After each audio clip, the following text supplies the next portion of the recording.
Ito ang GMA Regional TV News. Mainit na balita mula sa Luzon, hatid ng GMA Regional TV. Dead on the spot ang isang kagawad sa Siniloan, Laguna matapos pagbabarilin. Chris, anong nangyari? Connie, sakay ng kanyang motorsiklo ang biktima nang sundan siya ng salarin na sakay rin ng motorsiklo. Batay sa investigasyon, papunta sa isang lomihan ang biktima nang barilin ang salarin ng 3 beses. Pinaghahanap na ang salarin na tumakas matapos ang pamamaril. Patuloy pa ang investigasyon ng mga pulis sa motibo sa krimen. Sabi naman ng kapitan ng Barangay Labak, wala siyang kilalang kaaway ng biktima. Walang pahayag ang pamilya ng biktima. Patay naman ang isang lalaking nangisda sa Barangay Anonas sa Urdaneta City dito sa Pangasinan. Batay sa investigasyon ng pulisya, gumamit ng improvised electric fishing inverter ang biktima. Posible raw na mali ang pagkakakarga nito kaya nakuryente ang lalaki. Naisugod pa siya sa ospital ng isang saksi pero idineklarang dead on arrival. Ayon sa kanyang mga kaanak, walang kaaway ang biktima. Wala ring nakikitang foul play ang mga otoridad. Paalala mga kapuso, labag sa batas ang paggamit ng kuryente sa panguhuli ng isda o lamang dagat. Maaring makulong ng 6 na buwan hanggang 1 taon at may kaakibat na multa ang mapapatunayang lalabag dito.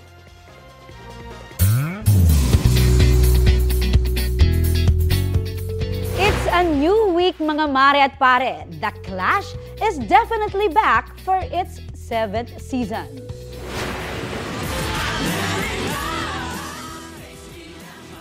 Yan ang powerful at fiery opening number ng 12 Clash backers at 12 new Clashers ng The Clash 2025. May special Hall of Fame performance din sina The Clash Masters Julian San Jose at Raver Cruz. The Clash panel na sina Christian Bautista, Ay de las Alas at Lani Misalucha at The Clash 2024 Grand Champion Naya Ambi. Buena manong sumabak sa round 1, one-on-one ng kompetisyon ang 2 Clash backers at 4 na new Clashers. Sa huli, ang nanaig na boses at pasok sa top of the Clash, si Clash backer Arabel de la Cruz at new Clashers na sina Jason Rafael at Marian Pimenta. Abangan kung sino pa ang papasok sa top 12 tuwing Linggo, 7:15 p.m. sa GMA.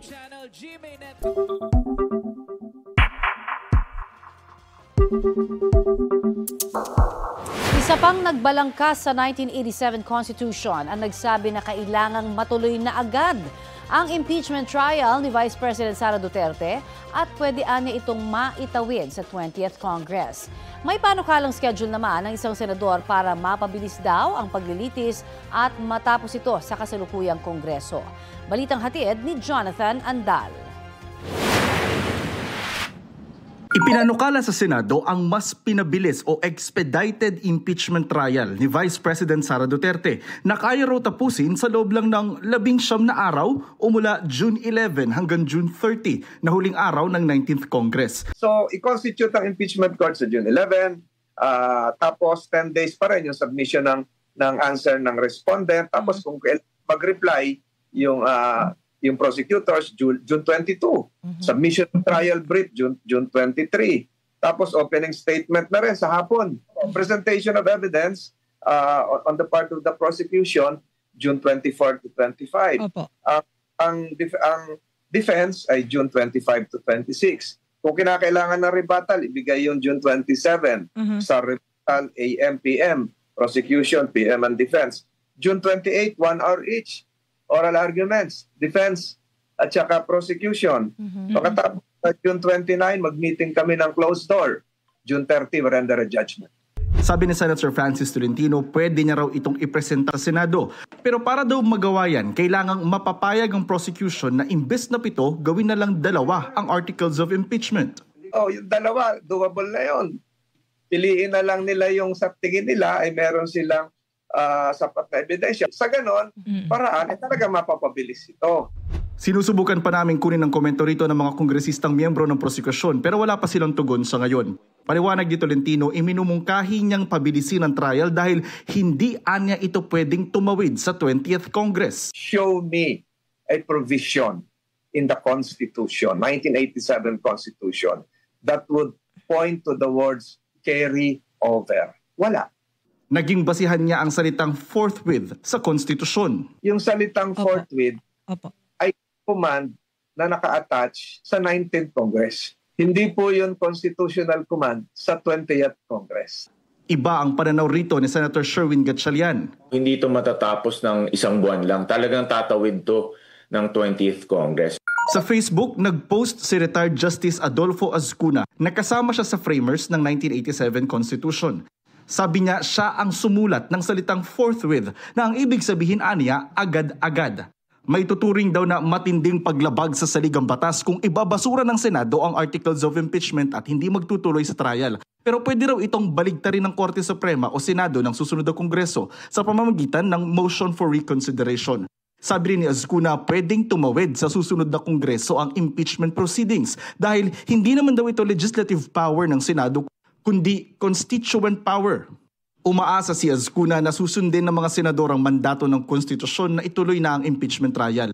Mabibigyan din daw nito ng due process at pagkakataon si Vice President Sara Duterte na ipagtanggol ang kanyang sarili. Panukala naman ang isa sa mga prosekusyon na si Manila Representative Joel Chua, sana present sa kanilang presentasyon sa Miyerkules sa mga bagong halal na senador para raw makapaganda ang mga ito kapag naging senator judge na sa susunod na Kongreso. Babala naman ang mga mambabatas kapag hindi natuloy ang impeachment trial.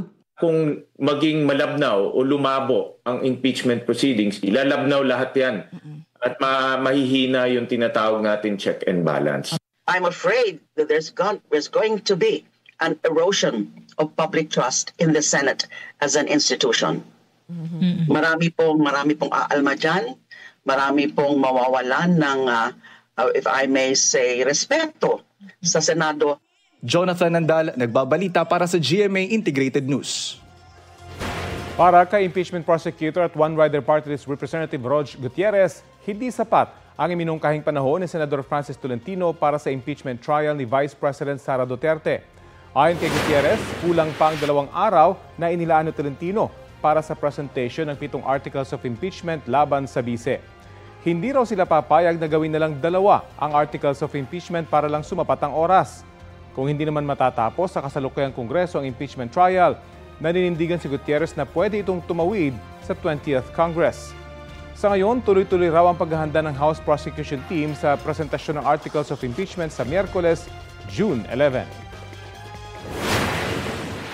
I don't think it would be possible on our part to just consolidate it into 2 articles. That would be a betrayal of the full articles of impeachment that we have filed. The prosecution still stands by that position that the impeachment can cross over to the 20th Congress. Iginiit naman ng defense team ni Vice President Sara Duterte na hindi dapat gamitin ang impeachment process para mangharas, patahimikin o tanggalin ang political opponents. Sa pahayag na inilabas ngayong umaga, isang constitutional mechanism ang impeachment at hindi isang political tool. Nanindigan din sila na ang pagdinig sa impeachment laban sa vice-presidente ay may serious constitutional infirmities. Handa raw silang harapin ang mga ipinupukol sa vice-presidente at ipakita ang baselessness o kawalang pruweba ng mga ito. Sa pool, sa CCTV ang pagdating ng lalaki na nakaasul na damit na yan sa Barangay Sabang sa Baliwag, Bulacan. Maya-maya, makikita ang lalaki na lumapit sa isang tindahan. Kunwari ay sinisipat nito ang mga paninda hanggang sa makita niya ang 74 na taong gulang na ginang sa loob ng tindahan. Ilang beses niyang ikinasa ang hawak na baril bago malapitang binaril ang ginang. Nasawi ang biktima. Blanco pa ang pamilya ng biktima sa motibo sa krimen. Patuloy ang investigasyon at paghahanap sa suspect. Hulikam ang panghahablot ng isang lalaki ng cellphone sa Caloocan. Ang biktima, sinuntok pa ng suspect. Balitang hatid ni Bea Pinlac. Nagse-cellphone habang nag-aabang ng masasakyang jeep sa Quirino Highway, bahagi ng Caloocan City ang commuter na ito, pasado alas 7 ng umaga nung Linggo. Ang lalaking ito, nagmamasid na pala sa gilid. Maya-maya, dali-daling nilapitan ng lalaki ang commuter. Sinuntok niya ito sa muka sabay tangay ng cellphone. Agad tumakbo patakas ang suspect. Ang commuter natumba sa lakas ng suntok sa kanya. Nang makatayo, tila natulala pa siya matapos manakawan. Ang victim ho, dahil natakot na siya, hindi niya na hinabol. Nagsik na siya ng assistance ng kapulisan natin. Sa follow-up operation, nahuli ang 23 anyos na suspect malapit sa bahay niya sa barangay 181, Caloocan. Naituro ho, ma'am, kaagad-agad. Naituro niya kasi identified niya yung tao eh. Nagpatrolya ho doon yung kapulisan natin. Kasama ho yung victim. Nakita nila na pakalat-kalat lang doon yung tao. Nung kinapkapan siya, nasa possession ho niya yung mismong cellphone. Napag-alaman ng pulisya na gawain na umano ng suspect ang pagnanakaw ng mga cellphone. Parang yun na yun, nagiging sideline niya. Oo. Ngayon lang ho na siya nahuli. Ngayon lang ho na may nag-report. Mahaharap sa reklamong robbery ang suspect na nakakulong sa custodial facility ng Caloocan City Police. Sinusubukan pa ng GMA Integrated News na makuhanan siya ng pahayag. Bea Pinlac, nagbabalita para sa GMA Integrated News. Ito ang GMA Regional TV News. Balita sa Visayas at Mindanao mula sa GMA Regional TV. Nauwi sa trahedya ang panonood ng basketball ng isang binatilyo sa Cebu City. Cecil, ano nangyari sa kanya? Rafi, nabaril ang biktima matapos sumanong mapagkamalang target ng mga hindi pa nakikilalang salarin. Ayon sa mga kaanak ng binatilyo, dumating noong Huwebes sa Sitio Exoville, Basak Pardo, ang 4 na lalaki sakay ng 2 motorsiklo. Hinahanap nila ang isang nagngangalang umanong Ating. Nagkaroon ng komosyon hanggang sa tumakbo palayo si Ating. Sa parehong direksyon din tumakbo ang biktima at doon nabaril. Binawian siya ng buhay sa ospital. Ayon sa kapitan ng Basak Pardo, walang masamang record ang biktimang 17 anyos. Nahuli naman kalaunan ng mga pulis si Ating na sangkot umano sa iligal na droga. Wala siyang pahayag. Patuloy na iniimbestigahan ang krimen. Patay ang isang lalaki matapos masaksak ng kanyang nakaalitan sa isang birthday celebration sa barangay Tinagakan sa General Santos City. Ayon sa investigasyon, pinayuhan na ang biktima na umuwi ng paubos na ang iniinom nilang alak. Pero bumalik ang biktima at nakaalitan ang ilang bisita. Ayon sa naarestong sospek, niyakap siya ng biktima at tinulak niya ito sa takot na baka saksakin siya. Nang matumba ang biktima, doon niya na raw nasaksak ang biktima gamit ang kutsilyo. Nasawi sa ospital ang biktima dahil sa tinamong sugat. Mahaharap ang sospek sa reklamong murder. Sinusubukan pangkunan ng pahayag ang pamilya ng biktima. Patuloy na iniimbestigahan ang krimen.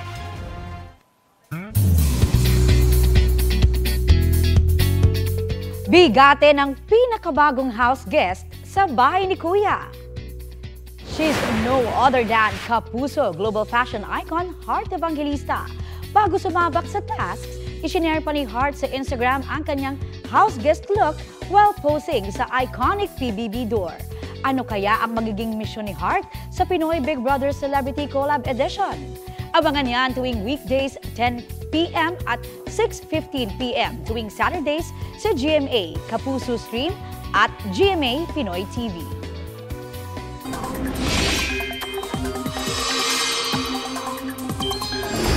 Pinaalerto muli ng Pag-asa ang ilang bahagi ng bansa mula sa banta ng malalakas na ulan ngayon pong Lunes. Apektado ang Zambales, Bataan, Cavite, Batangas, Occidental Mindoro, Palawan at Antique base sa heavy rainfall outlook na magtatagal hanggang alas 5 mamayang hapon. Pinag-iingat po yung mga residente sa baha o landslide. Ayon sa Pag-asa, uulanin ang mga nasabing lugar dahil sa hanging habagat.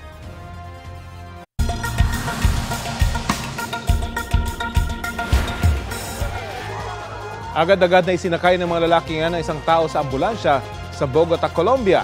Ang kanilang isinakay ang senador na si Miguel Uribe na binaril habang nasa kampanya sa isang parke roon. Binaril ang senador sa likod. Ayon sa asawa ni Uribe, nagsagawa na ng ng operasyon o surgery sa senador at nananatili sa intensive care. Mariing kinundinan ng partidong kinabibilangan niya ang insidente. Ipinag-utos naman agad ng gobyerno ang malalimang investigasyon sa nangyaring pamamaril.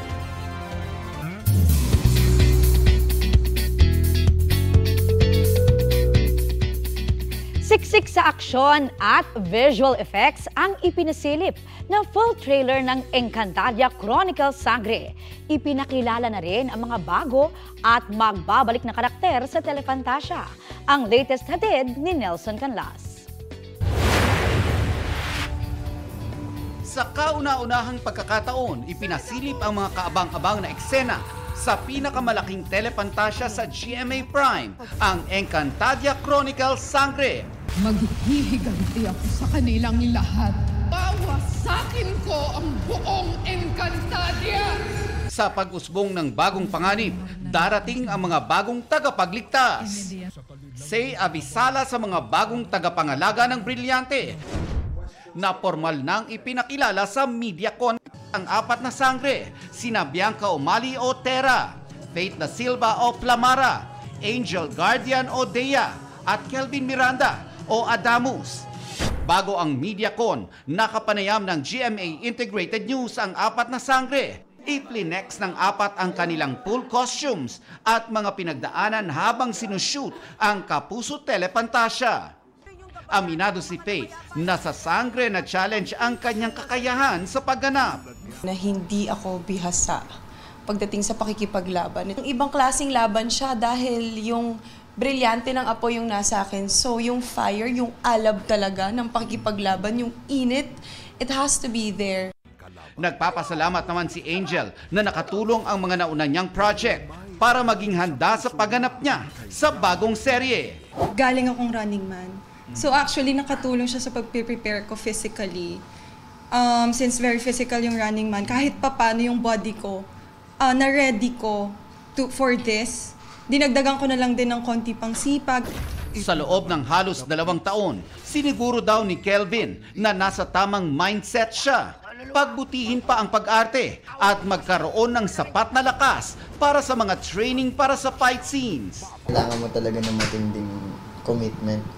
Kung mahina yung isip mo, hindi mo talaga siya kakayanin kasi nakaka-burnout din sa totoo lang. Kasi yung we're talking about 2 years. Yes. 2017, nang unang gumawa si Bianca ng Telepantasya nang gumanap siya sa Mulawin versus Ravenna. Malaki na raw ang pagbabago pagdating sa paggawa ng ganitong genre. It's harder because dahil tumataas yung standard ng mga tao at tumatalino yung audience natin. Our audience are thinking people and they are intelligent people na hindi ka na lang pwede basta-basta magpalabas ng kahit na ano sa TV ngayon. Ipinakilala rin doon ang iba pang cast members ng Sangre. Bahagi rin ng Sangre ang pumanaw na aktor na si Ricky Davao. Sangre! Sangre! Binigyan siya ng tribute sa MediaCon. In remembrance of our beloved Mr. Ricky Davao, who was part of the series.